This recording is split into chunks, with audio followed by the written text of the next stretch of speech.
a search party picks its way across a shelf of broken shale at 8,170 meters and finds a single ice axe, its varnished ash shaft bleached pale by 9 years of thin sun and thinner air, wedged upright between two loose stones with no climber near it and no rope attached. Whoever set it there did not come back for it. The men who find it in 1933 are themselves trying to do what its owner may or may not have done 9 years earlier: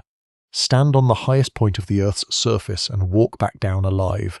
Below them, on the glaciers and moraines circling the mountain, the Tibetans call Chomolungma and the Nepalese call Sagarmatha. A contest has been running since before any of them were born, contest fought with survey chains and oxygen cylinders, and the labour of men whose names rarely made the newspapers that celebrated the climbs. It would take 3 more decades, change of government on 2 sides of a closed border,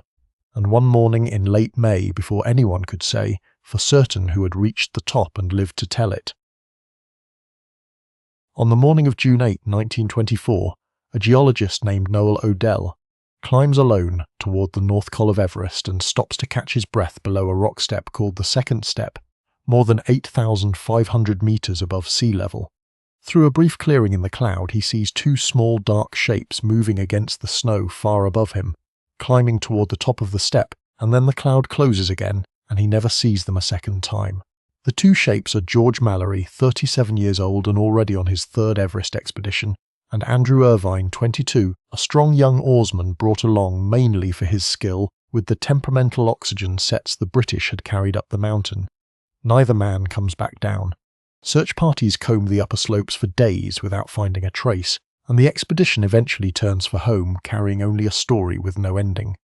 9 years later, in 1933, another British party finds the ice axe wedged between 2 stones on a slab below the ridge, its shaft carved with 3 parallel file marks that identify it as Irvine's personal gear. There is no body near it, no rope, no sign of a fall or a rest, just the axe standing where someone set it down. The find tells searchers roughly where the 2 men were last together and confirms almost nothing else. It does not say whether they turned back exhausted or whether they pushed on past the point of return and reached the summit before the mountain, or the weather killed them on the way down.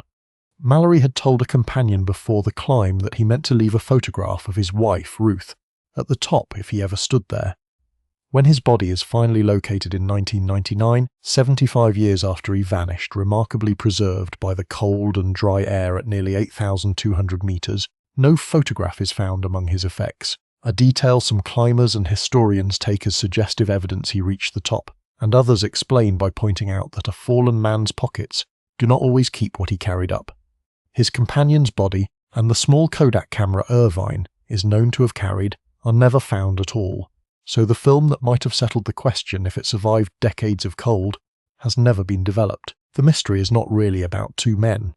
It is about a question the British Empire had already spent 30 years, and a great deal of money trying to answer before Mallory ever set a boot on Everest's lower slopes, whether the highest point on the planet's surface could be reached by human beings at all, and if so, which nation's climbers would be the ones to prove it.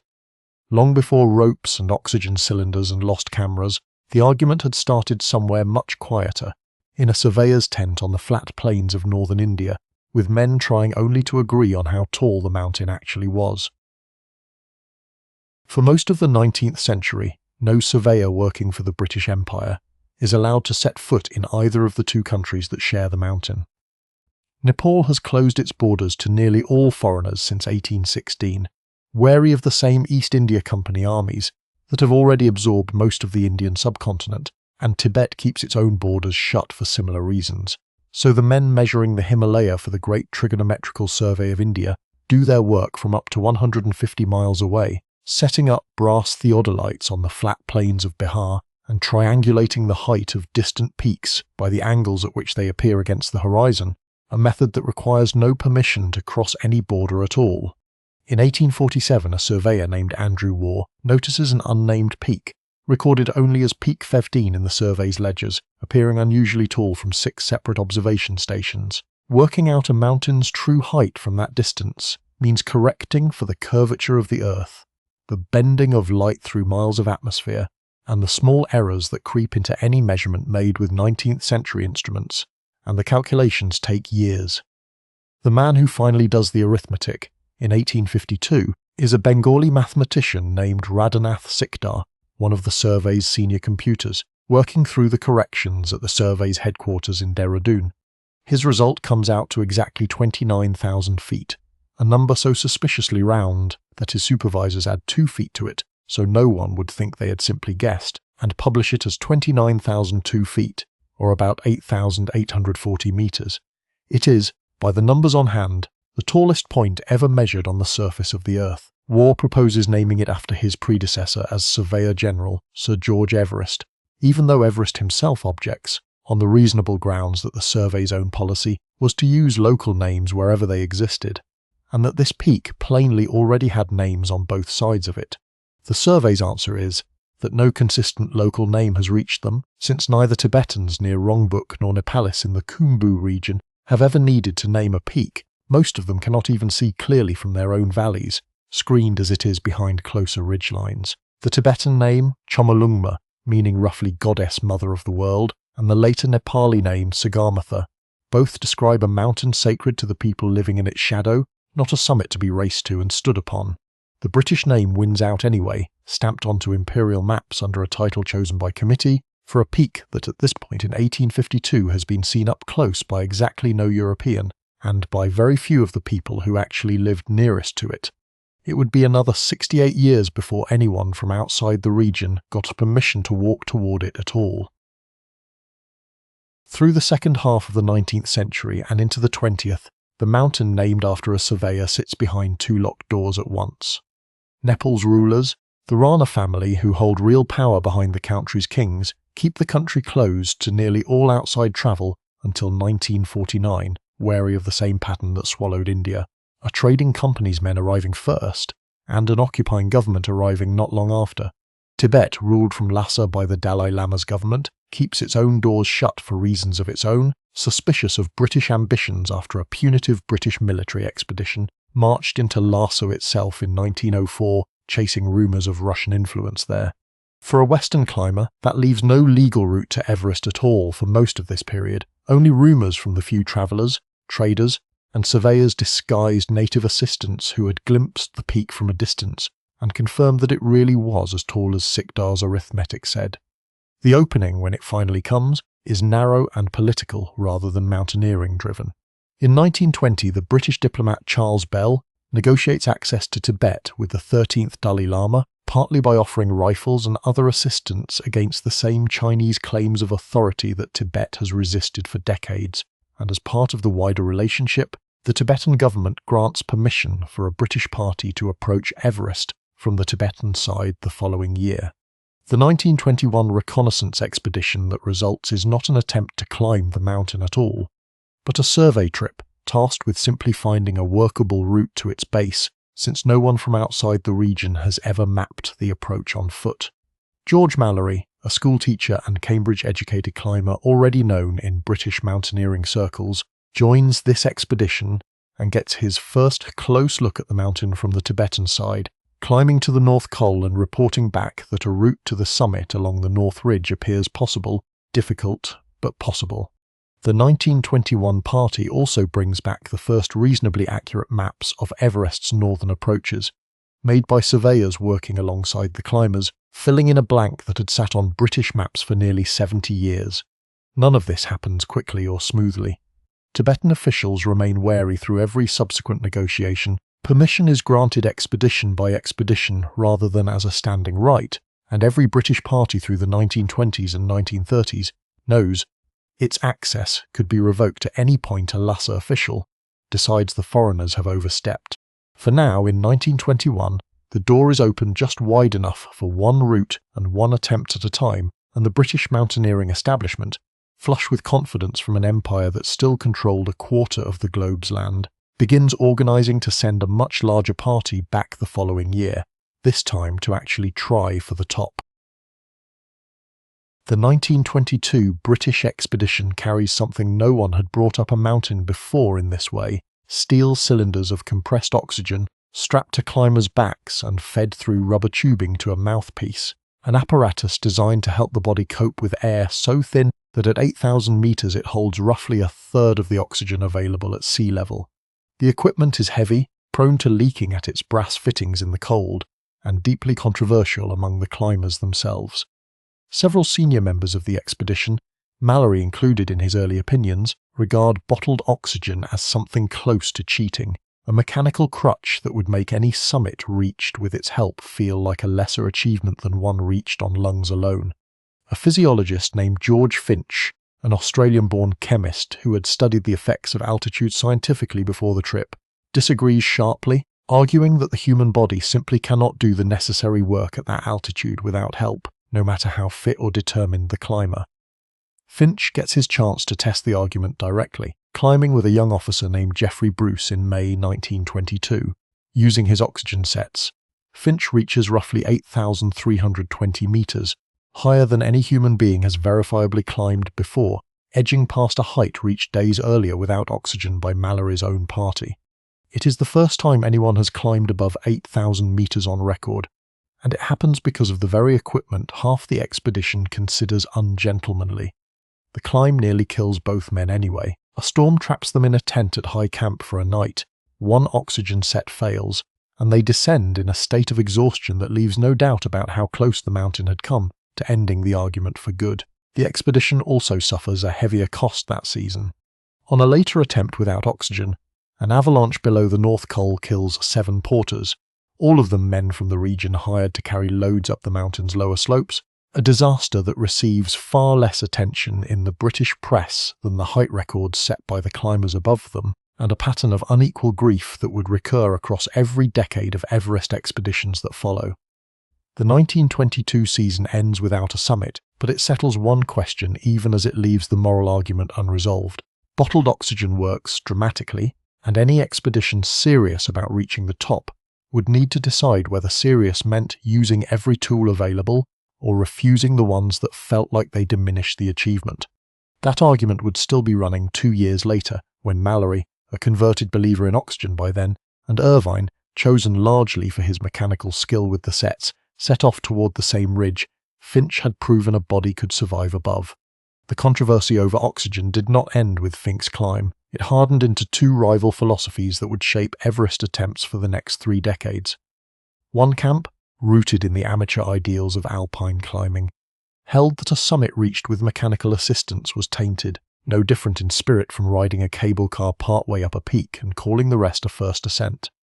The other camp, increasingly backed by the physiologists now attached to every expedition, pointed to blood oxygen measurements taken on Finch himself, showing his saturation dropping to levels that would leave most men unconscious, and argued that willpower could not manufacture air that simply was not there. Finch spent the years after 1922 lecturing across Britain on high-altitude physiology, using slides of his own gauges and cylinders to make the scientific case in public halls that he had already won on the mountain. He also served as an unofficial technical advisor to later expeditions, refining the brass valve fittings that had frozen and leaked on his own climb, work that quietly outlasted the sporting objections raised against him. By the time the 1924 expedition assembled, oxygen sets rode in the supply train almost without debate, even as individual climbers still chose, for reasons of pride as much as practicality, whether to strap one on before the final push. By 1924, the British have mounted 3 Everest expeditions in 4 years, and the mountain has already claimed 7 lives without granting a single ascent. The 3rd expedition arrives determined to settle the question either way. Early attempts that spring are beaten back by ferocious wind and cold that expedition doctors record as some of the worst weather any of them have experienced at altitude. And by early June, the party's leader, Edward Norton, makes a solo push toward the summit without bottled oxygen at all, reaching an estimated 8,570 meters on the Great Couloir below the summit pyramid before turning back, snow-blind and exhausted, unable to go higher without risking never coming down. It stands as the highest point reached by a human being without supplemental oxygen for the next 54 years. 2 days later, on June 8, Mallory and Irvine set off from a high camp using oxygen sets, aiming to finish what Norton could not. The plan calls for them to reach the summit and return the same day, an ambitious schedule for the thin, unpredictable weather that had already turned back 3 previous attempts that season. Odell's brief sighting through the clouds that afternoon, 2 dark shapes climbing near the second step, is the last confirmed observation of either man alive. What happened after the cloud closed in has never been settled with certainty.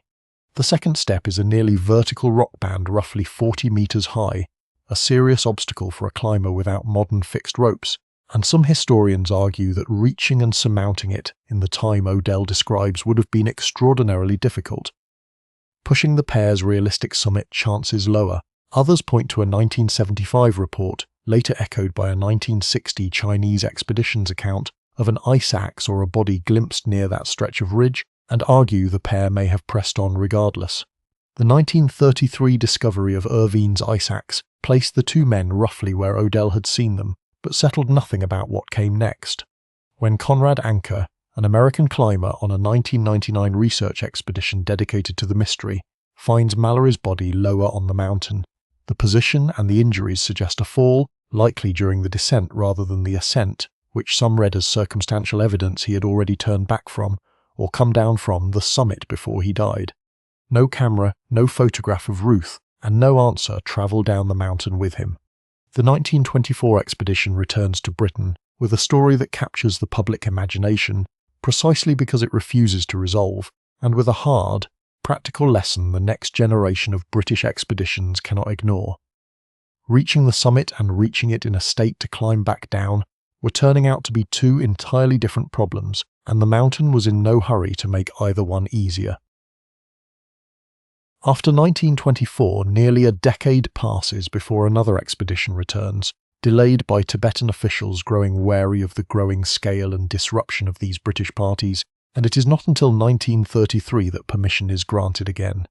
That expedition is the one that finds Irvine's axe, and it also reaches a high point almost identical to Norton's from 9 years before, a member named Percy Wynne Harris, climbing to roughly the same altitude before being turned back by the same combination of wind, cold and thin air that had stopped every previous attempt. A pattern is setting in that the British press, hungry for a triumph after nearly a decade and a half of costly failure, does not much like to dwell on. Each expedition improves its equipment, its oxygen sets, its clothing, its understanding of the mountain's weather, and each one still fails at almost exactly the same altitude band, somewhere above 8,500 meters, where the body's margin for error narrows to almost nothing. A 1934 attempt by a lone, underfunded eccentric named Maurice Wilson, who believes he can crash land a small plane on the mountain's lower slopes and walk to the summit alone, ends with his death. Somewhere on the North Col, his body found the following year by another expedition, a grim reminder that the mountain does not distinguish between well-funded imperial expeditions and a single determined amateur. Official expeditions return in 1935, largely a reconnaissance trip that includes a young climber named Eric Shipton in 1936, and again in 1938, each testing refinements: lighter oxygen cylinders, better insulated boots, improved tents rated for the ferocious winds above 7,000 meters. None reaches higher than the marks already set in 1924 and 1933. By the late 1930s, a second obstacle begins closing in alongside the physical one. Tibetan authorities, increasingly uneasy about the scale of these expeditions and about wider regional politics as Japan's expansion in Asia and tensions in Europe both escalate, grant permission for the 1938 expedition only reluctantly, and it becomes the last British party allowed into Tibet for over a decade. When the Second World War begins in 1939, Everest expeditions stop entirely, not because anyone has decided the mountain is unclimbable, but because every government with the resources to send one has far more urgent business, and the door through Tibet that had opened in 1921 is about to close for reasons that have nothing to do with mountaineering at all. Each of these interwar expeditions also refined a body of practical knowledge that never made headlines but proved essential later. Which fabrics held warmth without soaking through in the wet spring snow, how many days a body could function above 7,000 meters before deteriorating regardless of food or rest, and how far in advance a monsoon's approach could be read in the pattern of clouds building over the valleys to the south. Sherpa and Tibetan porters, hired in growing numbers for each successive attempt, carried this accumulating experience in their own memories from expedition to expedition, even when the British climbers who employed them changed every few years, making these porters, in practice, the only continuous institutional memory the mountain had. Frank Smythe's 1933 photographs of what he described as a strange shape moving across a distant snowfield, later mythologized as an early Yeti sighting, hint at how much of the range above the Sherpa villages remained, to Western eyes genuinely unmapped and unknown even after a decade of expeditions. When the 1938 team returned home with yet another failure and the political door through Tibet swinging shut, the accumulated verdict of 5 expeditions since 1921 was unmistakable. The mountain could be approached, supplied, and climbed to within a few hundred meters of its summit, but something in the final stretch, the wind, the altitude, or simply the odds compounding attempt after attempt, still refused to be solved by improved gear alone. For 14 years after the 1938 expedition, no one attempts Everest at all. The Second World War occupies the world's mountaineering nations from 1939 to 1945, and in its aftermath 2 political shifts happen almost at the same time on opposite sides of the mountain, reshaping the whole contest without a single climber setting foot on its slopes. In 1949, Nepal's ruling Rana family, facing pressure both from a modernizing Nepali reform movement and from a changed post-colonial world where India, newly independent from Britain, no longer serves as the intermediary power it once was, cautiously begins allowing a small number of foreign expeditions in on strict, limited terms. It is the first legal access to Everest from the south in the mountain's entire recorded history. Then, in 1950, the newly established People's Republic of China sends its army into Tibet, asserting direct control over a region that had functioned with substantial independence for decades. And within a few years, Tibet is closed to Western expeditions entirely, a closure that lasts, with only brief exceptions, for more than 2 decades. Overnight, the mountain that had only ever been approached from the north, through the route Mallory, Norton and Irvine had tried again and again, becomes accessible only from the south through Nepal, along a route almost no Western climber has ever seen up close. This forces every subsequent expedition to essentially start over. The southern approach runs through the Khumbu region, home to the Sherpa people, ethnic Tibetan Buddhists who had settled the high valleys south of Everest centuries earlier, and who had already been working as porters and guides for British expeditions on the northern side for 30 years, most based out of the hill town of Darjeeling in British India, where they had built a reputation as the strongest and most reliable high-altitude workers available to hire. Now their home valleys themselves become the gateway.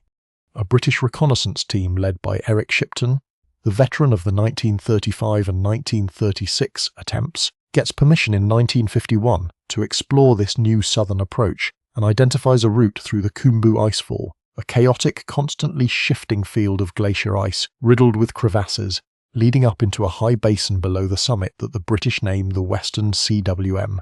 It is dangerous, unfamiliar terrain compared to the northern ridge everyone had spent 3 decades studying, but it is the only route left open, and by 1952, with Tibet sealed off, every serious Everest expedition on Earth is racing to be the first to try it. For the Sherpas of the Khumbu, the closure of Tibet and the opening of Nepal was not an abstract diplomatic shift, but a direct change in where the work would be. Men who had walked north into Tibet for a generation to join expeditions organised out of Darjeeling now found foreign climbers arriving on their own doorstep, hiking up from Kathmandu into villages that had rarely seen a Western face before. Shipton's 1951 reconnaissance relied heavily on local guides, who knew the glacier's moods well enough to warn against certain routes through the icefall that looked passable on a map, but shifted dangerously within days. The Khumbu icefall itself, a jumble of ice blocks the size of houses grinding slowly downhill under their own weight, forced the reconnaissance party to abandon several proposed paths,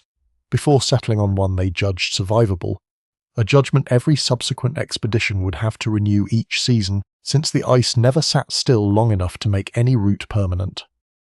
Word of the newly discovered southern route spread quickly among the small community of Himalayan mountaineering nations, and by the time Shipton's report reached London, expedition committees in Switzerland and France were already making their own inquiries to the Nepali government, aware that whoever secured the single annual permit Nepal now granted would have the first real chance at the summit in over a decade. Nepal's newly opened permit system allows only 1 expedition per season on the southern route, and for 1952 that permit belongs not to Britain but to Switzerland, a fact that turns what had been a largely British project into an openly international contest for the first time. The Swiss expedition, organised by the Swiss Foundation for Alpine Research, brings its own strong climbers and its own oxygen equipment, and crucially, it also brings a young Sherpa named Tenzing Norgay, already a veteran of 6 previous Himalayan expeditions dating back to the 1930s, hired as a lead climbing Sherpa rather than simply a load carrier, a role that reflects both his exceptional ability at altitude and the slowly shifting, though still deeply unequal, status of Sherpa climbers within these expeditions. In late May 1952, the Swiss climber Raymond Lambert and Tenzing push up the southeast ridge and reach an altitude of roughly 8,595 metres, forced to bivouac overnight without tents, at nearly 8,400 metres in temperatures far below freezing, before turning back just over 250 metres short of the summit, exhausted and low on oxygen. It is at that point the highest altitude any human being has reached and survived. A second Swiss attempt later that autumn in worse weather gets nowhere near as high. When word of the spring attempt reaches British mountaineering circles, it lands like a jolt. For 3 decades, the British had treated Everest as, in an unspoken but very real sense, their mountain, the project of an empire that had funded and staffed every serious attempt since 1921. Now, a small neutral country with no colonial history in the region had come within a single strong day's climbing of the summit, on a route the British had barely begun to learn. The Swiss Foundation holds the exclusive 1953 Nepali permit as well and plans to return, but a dispute over funding and organisation causes that second attempt to fall through, and the permit passes, almost by administrative accident as much as design, to a reformed British expedition for the spring of 1953. The Royal Geographical Society and the Alpine Club, the same institutions that had backed every British attempt since 1921, now understand with total clarity that they have perhaps one more season before another nation's team, better funded or simply better prepared, gets there first. The British response is to stop treating the attempt as a mountaineering expedition in the old amateur spirit and start treating it, deliberately, as a logistics operation on the scale of a small military campaign.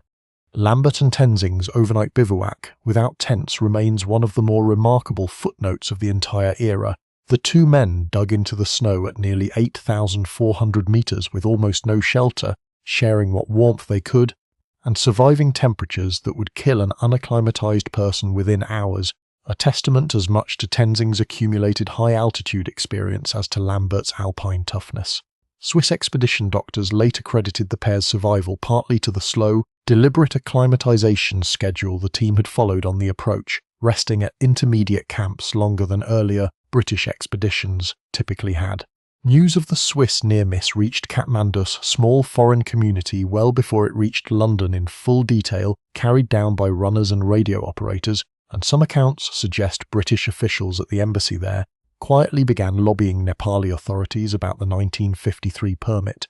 months before the formal Swiss funding dispute became public. When that dispute did surface, centred on disagreements between the Swiss Foundation for Alpine Research and a rival Geneva-based committee over financing the second attempt, it left a narrow window that the Alpine Club and Royal Geographical Society moved on with unusual speed, aware that any hesitation could hand the following years permit to the French team already making its own inquiries.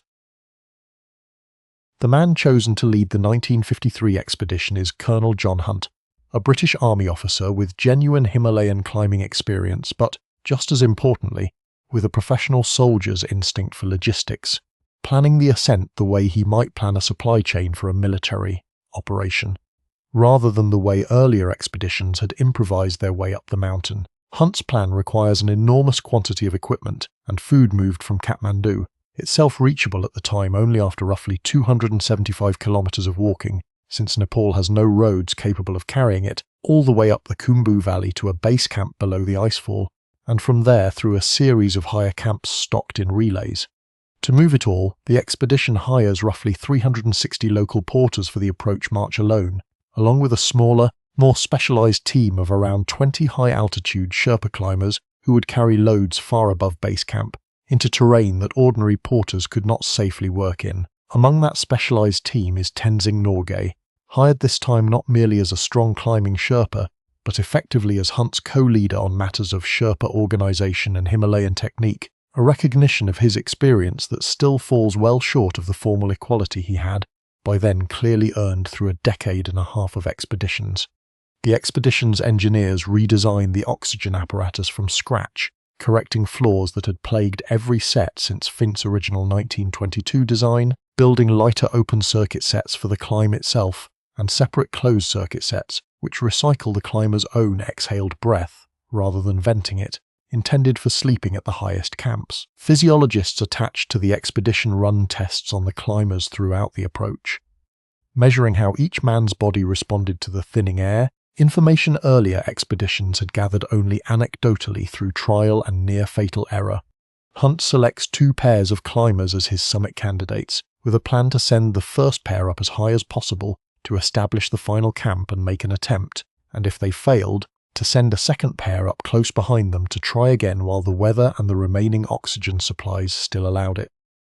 It is a deliberately redundant plan, built on the hard lesson of every expedition since 1921. A single summit attempt, however well prepared, so rarely succeeds on its own that the only responsible plan is to prepare for the first one to fail. Hunt's logistics plan divided the mountain into a chain of 9 camps, each stocked with a precisely calculated tonnage of food, fuel, and oxygen cylinders carried up in relays so that no single camp ever ran short at the moment climbers needed it most. Sherpa climbing teams working under a sirdar, a senior Sherpa foreman responsible for organising labour and resolving disputes among the porters, moved loads upward in a continuous rotation timed against the weather reports Hunt received by radio from Kathmandu. The expedition's dietitians calculated caloric needs at altitude far more precisely than any previous attempt, packing tin food, chocolate, and specially formulated high-energy biscuits designed to be eaten with numb fingers in a gale. Tenzing's dual role as both elite climber and de facto labour manager meant he spent as much time settling wage disputes and mediating between Hunt's British officers and the porters as he did climbing, a burden none of the expedition's other summit candidates carried. By the time the final camps were stocked in mid-May, the expedition had moved several tons of supplies up through the icefall and the Western CWM, an achievement of pure organisation that Hunt himself later said mattered as much to the outcome as any single climber's strength.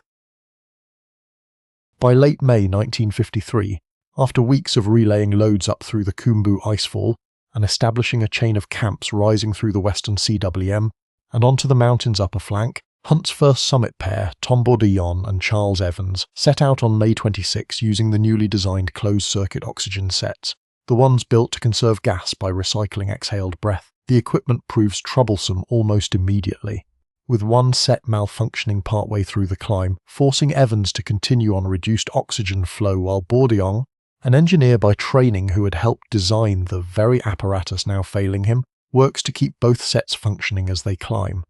Despite the malfunctions, the pair reaches the south summit, a subsidiary peak on the ridge roughly 100 metres below, and just short of the true summit, becoming the first human beings ever to stand at that height. From where they stand, the final stretch of ridge leading to the true top is visible for the first time to any climber, a narrow cornice traverse, followed by a steep rock step that would later be named the Hillary Step. It is close enough that reaching it seems possible in principle, but their oxygen supplies are running low, the hour is late, and a fall or a stranding on the descent in the dark would very likely be fatal. Bourdillon and Evans make the disciplined choice to turn back rather than push for the final stretch, a decision that costs them the distinction of being first but very likely saves their lives, since their exhausted, oxygen-depleted descent back to camp is difficult enough as it is. Their report to Hunt that evening is nonetheless the single most valuable piece of information the expedition has gathered in 3 decades of British attempts. A viable route to the true summit exists. It has now been seen first-hand rather than guessed at from below, and a second, fresher pair might have just enough of a margin, in strength and in remaining oxygen, to finish it. Hunt has already selected his second pair for exactly this contingency. Edmund Hillary, a 33-year-old New Zealand beekeeper and experienced mountaineer, and Tenzing Norgay, the Sherpa climber, who had come within 250 metres of the same summit a year earlier with the Swiss. They set out from the highest camp early the following morning, carrying the weight of everything the previous 32 years of failed attempts had learned about this mountain. Bourdillon and Evans' report also carried a warning. Hunt weighed carefully overnight. The closed-circuit oxygen sets, however efficient in theory, had proven unreliable exactly when reliability mattered most, and a second failure on the final attempt could strand climbers at an altitude from which no rescue was realistically possible. Hunt therefore sent Hillary and Tenzing up with the simpler, sturdier open-circuit sets instead, trading some theoretical efficiency for mechanical dependability, a decision made in a tent by lamplight with the whole expedition's chance resting on it. Hillary, characteristically methodical, spent that evening checking every strap and valve on his own equipment personally, rather than leaving it to the Sherpa support team, a precaution born of watching Bourdillon's set fail earlier that same day. The two men also carried a small amount of spare food and a flag each, practical preparations for a night that both understood might end in failure just as easily as the first attempt had, whatever confidence the rest of the camp tried to project as they set off into the dark before dawn.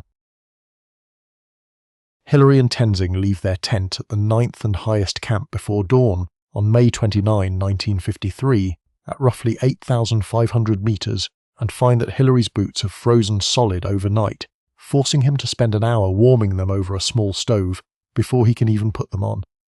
They set out around 6:30 in the morning, roped together, each carrying an open-circuit oxygen set weighing close to 14 kilograms on his back, moving up the same ridge Bourdillon and Evans had climbed 3 days earlier.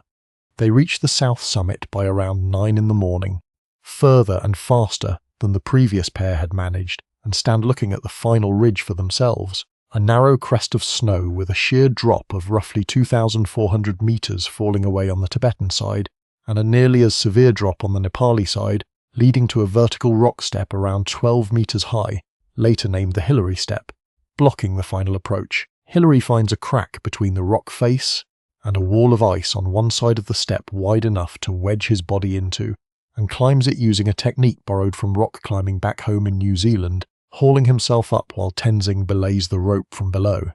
Above the step, the ridge eases, and the two men continue along a series of what Hillary later describes as false summits, each rise looking like it might be the top only to reveal another beyond it, until at 11:30 in the morning they climb one final short slope and find no more ridge ahead of them, only a rounded dome of snow with the whole of Tibet falling away on one side and Nepal on the other. Hillary shakes Tenzing's hand, and Tenzing, by his own later account, pulls him into an embrace instead. They spend roughly 15 minutes at the top, the ceiling of the atmosphere from where anyone had ever climbed. Hillary photographs Tenzing holding up his ice axe strung with the flags of Nepal, Britain, the United Nations and India, but in a detail that would fuel decades of quiet argument, no photograph of Hillary himself exists from the summit, since Tenzing had never used a camera before, and Hillary judged there was not time to teach him. Before they leave, Tenzing digs a small hole in the snow and buries a few sweets and a red and blue pencil his daughter had given him, an offering to Myolang-Zangma, the goddess of Chomolungma he and generations of Sherpas before him believe lives on the mountain, a private gesture of the same respect the cairns and prayer flags at the mountain's foot have marked for the goddess mother of the world since long before any surveyor gave the peak a foreign name. They begin the descent shortly before noon, and the news does not reach the outside world for 4 more days, carried down the mountain and across 275 kilometers of trail by a runner, timed to arrive in London on the morning of June 2, the day of Queen Elizabeth II's coronation. The news breaks in London on the morning of June 2, 1953. Hours before Queen Elizabeth II's coronation procession, delivered by a runner who had carried a coded message down from Everest's base camp for the Times, which had exclusive rights to the story in exchange for helping fund the expedition. The timing, arriving on the very day the British press had already primed the public to expect a fresh symbol of national renewal after a war that had cost the Empire so much of its former reach, turns the ascent into something close to a state celebration. Hillary and Hunt are both knighted within weeks. Tenzing Norgay, a Nepali-born Sherpa who by then had spent most of his working life based in Darjeeling in India, receives the George Medal, a lesser honour, a distinction that draws sharp criticism at the time from Nepali and Indian commentators who see it as one more instance of unequal credit for an achievement. Two men had reached together, roped to each other the entire way. A separate, quieter dispute follows almost immediately. Who actually set foot on the summit first, Hillary or Tenzing? Hunt and Hillary, along with Tenzing himself in his earliest public statements, deliberately declined to answer the question, treating it, by every account from those close to the expedition, as a genuinely joint achievement that a single footstep should not be allowed to divide, and for years the official position remains that they arrived, essentially, together. Tenzing later gives conflicting accounts in different interviews and in his own memoir, at different points suggesting Hillary was a step or two ahead, a version many historians now treat as the closer to what actually happened, based on Hillary's own later account of pulling himself over the final rise slightly before Tenzing joined him. The ambiguity, whether by design or simply by the practical difficulty of assigning a single moment to two men climbing a final slope together on a rope, allows the story to be told two different ways for two different audiences. In Britain and much of the West, the ascent is remembered largely as Hillary's achievement, with Tenzing cast in a supporting role. In Nepal and across South Asia, Tenzing becomes a national hero in his own right, credited by many there as having effectively led the climb, given his far longer experience on the mountain, and streets, schools, and later a mountaineering institute in Darjeeling are named for him. Both stories leave out a detail the celebrations of 1953 mostly glossed over. Neither man could have gotten anywhere near the summit without the roughly 360 porters and 20 high-altitude Sherpa climbers who had spent weeks hauling equipment through the Khumbu icefall, most of whom returned home to no medals, no knighthoods, and in several cases, no acknowledgement in the official expedition account beyond a head count. The Coronation Day timing was not entirely accidental. The Times had arranged for its exclusive dispatches to be held and released in coordination with the unfolding royal celebrations, a piece of news management that turned a mountaineering achievement into a carefully staged patriotic gift, one that briefly let a nation exhausted by post-war rationing and imperial contraction feel, if only for a headline, that it still led the world in something. Hunt's own memoirs describe deliberately avoiding any public ranking of Hillary and Tenzing's roles, aware even in the moment that the Empire's fading prestige made the question far more politically charged than a simple matter of footsteps. In Kathmandu, the ambiguity fed real tension. Crowds gathered expecting Tenzing to be celebrated as the conquering hero, and early, inaccurate press reports crediting him alone with the summit, before later corrections shifted the story toward Hillary, caused genuine public confusion and resentment that outlasted the expedition itself by years. Decades later, both men's families would occasionally revisit the question in interviews, generally with far less rancour than the press of 1953 had generated, treating it, much as Hunt always had, as a shared achievement that the passage of time had made easier to simply let stand as such. A rope bridge of trust and payment ran under every expedition that reached the mountain, and it was built almost entirely on backs the official histories rarely named. Sherpa porters and climbing Sherpas carried loads through the most dangerous stretch of the southern route, the Khumbu icefall, again and again, on nearly every rotation between base camp and the higher camps, crossing a maze of shifting crevasses and unstable ice towers that can collapse without warning, sometimes several times in a single season, while the expedition's western climbers crossed it a far smaller number of times each. The 1922 avalanche that killed 7 porters barely touched the expedition's British press coverage at the time, and it was not an isolated tragedy but an early instance of a pattern that held for the rest of the century. Statistically, across the full history of Everest expeditions, Sherpa climbers and porters died at a significantly higher rate relative to their numbers than the foreign climbers they supported, a fact that drew little public attention until decades later, when Sherpa advocacy groups and eventually the Nepali government pushed for better pay, insurance and recognition. Tenzing Norgay's own career shows both the opportunity and the limits available to even the most accomplished Sherpa climber of his generation. Despite reaching within 250 metres of the summit in 1952 and standing on top of it in 1953, he never received the ongoing sponsorship, book royalties or lecture circuit income that flowed to Hillary and other Western climbers after major ascents, though he did become the first director of the Himalayan Mountaineering Institute in Darjeeling, founded in 1954, where he trained a generation of Sherpa and Indian climbers who followed him. Other Sherpas who worked on the historic expeditions, including several who reached extremely high altitudes without oxygen decades, before it became common practice among Western climbers, remained largely unrecorded by the expedition's own official chroniclers, known if at all only by a single first name in a base camp roster.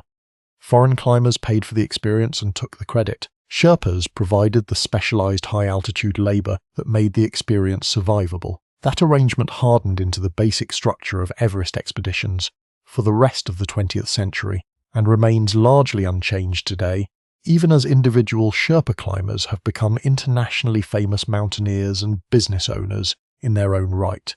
The mountain extracted a toll from both groups, but it extracted that toll far more often from the men whose job was to go up and down its most dangerous section again and again so that someone else could make the single trip to the top.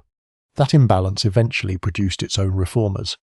In 1970, Sherpa climbers organized some of the earliest recorded work actions on Everest, refusing to carry loads through a particularly dangerous stretch of the icefall until an expedition improved its safety provisions, a direct ancestor of the more organized labor disputes that would recur on the mountain in later decades. The Nepali government, slow at first to intervene, eventually mandated minimum wages, injury insurance, and death benefits for high-altitude workers, reforms that arrived only after repeated public pressure following a string of fatal seasons. Individual Sherpa climbers began, by the later 20th century, receiving a measure of the recognition long denied their predecessors, summit records, sponsorship deals, and eventually guiding companies of their own, run by men whose fathers or grandfathers had carried loads for expeditions that never named them. Yet the imbalanced Tenzing's career, first exposed to a wide audience, never fully closed.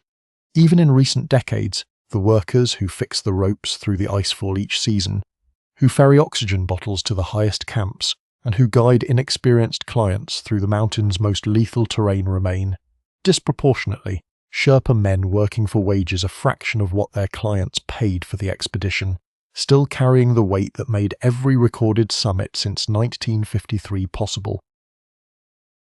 In 1999, a research expedition specifically organized to search for Mallory and Irvine locates Mallory's body on a scree slope below where Odell had last seen the two climbers 75 years earlier, remarkably preserved by decades of cold, dry air. His climbing rope has snapped, his goggles are in his pocket rather than on his face, suggesting he fell either at dusk or after dark, and his body carries the kind of injuries consistent with a fall during a descent rather than an ascent, evidence some read as suggesting he had already turned back from, or possibly come down from, an attempt on the summit before he died. Letters in his jacket pocket survive. The photograph of Ruth does not. The small camera Irvine carried, which might have held images from high on the ridge, has never been found at all on Irvine's body or anywhere else on the mountain. The question that opened this account remains, by the honest assessment of most historians who have studied the case closely, unanswered. What has changed far more than the historical record is the mountain's place in the world. By the time of the 1999 search, Everest had already become a commercial destination, with guided expeditions charging clients tens of thousands of dollars to be led, largely by Sherpa guides and fixed ropes strung fresh each spring, up a route that took the best climbers of an entire empire 3 decades to even locate. Hundreds of people now summit in a single climbing season most years, a figure that would have seemed like fiction to Mallory's generation. And the mountain has, since 1953, killed several hundred more people in the attempt, a great many of them, still, Sherpa guides and porters working the Khumbu icefall on behalf of clients whose names make the news in a way theirs generally do not. The route through the icefall shifts every year as the glacier moves, and the fixed line of rope strung to the summit. Each spring is laid, checked, and repaired by Sherpa climbers before any paying client sets a boot on it, a direct descendant of the same specialized labor that carried loads for Mallory in 1921 and for Hillary in 1953. At the foot of the climb, the cairns and prayer flags raised for generations for Chomolungma, the goddess mother of the world, still stand at base camp each season, fluttering over a place that has become at once a graveyard, a tourist destination, a national symbol for 2 countries, and the single most famous point on the surface of the Earth. The summit itself, 8,849 meters of snow and wind-scoured rock by the most recent survey, has not moved to accommodate any of it. It received Hillary and Tenzing in 1953, with the same silence it may or may not have offered Mallory in 1924, and it keeps whatever answer it is keeping still, somewhere in the ice. indifferent to the flags, the cameras, and the 3 decades of empire that it took just to find the road there. Today the ice axe found in 1933 sits behind glass, and the second one, found beside a preserved body in 1999, sits in a private collection an ocean away from the ridge that kept it for 75 years. The mountain that once needed a decade of politics just to be surveyed now has a fixed line of rope from base camp to summit, strung fresh every spring by men whose grandfathers carried the loads for the first British parties and were rarely asked their names for the record. Every one of them still passes the same cairns hung with sun-bleached prayer flags at the foot of the climb. Raised for a mountain, the Sherpas never stopped calling the goddess Mother of the World, long after it also became a finish line, a photograph, and a business. The summit itself has not changed. It is still 8,849 metres of snow and wind-scoured rock, indifferent to whichever flag or camera reaches it next. What changed was everything below it: the maps, the borders, the oxygen sets, the money, and the number of people willing to risk the last few hundred metres for a view that, by every account of those who have stood there, lasts only as long as the weather allows before the mountain asks them to leave.